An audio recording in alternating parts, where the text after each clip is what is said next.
It is football Sunday. The Lions just wrapped up their game at home today. The Lions went up against the Minnesota Vikings. Rachel Hopmeyer is live in downtown Detroit right now. Rachel, I actually listened to some of Coach Campbell's press conference following that game. It seems like he's aware that they messed up some.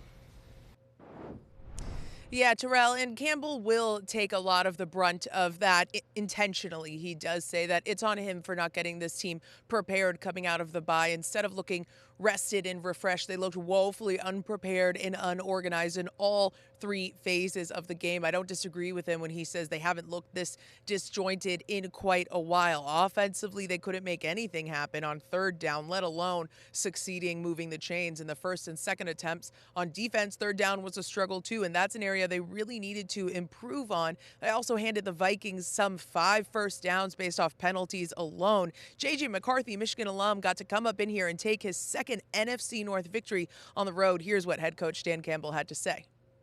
We made every critical error you needed to at the right time to lose it. Perfect storm.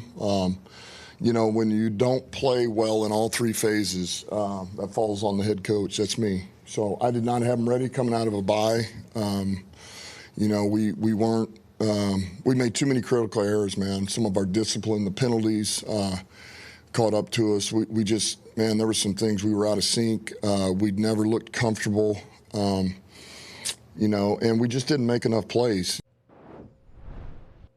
There were a lot of points of injuries piling up on this Lions team as well, and you hope it's not going to come down the way it did last season, where that ended up really taking them out of late season contention. Amon-Ra at one point, Justin Jefferson at one point on the other end of the ball, but that looked like cramps. But most concerningly from my eyes, left guard Christian Mahogany left the game with a knee injury, and when I saw him in the locker room, he wasn't able to put any weight on his right leg. He was in crutches, had to have staff gather his things and bring them to his significant other outside. So I think that's a glaring concern if we're going to have Awosika and other depth guys need to step up and be ready alongside Taylor Decker. I believe Glasgow was the only guy who didn't have to take a break for injury at one point today. 5-3 for the Lions. That final score, 27-24. Rachel Hopmeyer, thank you so much.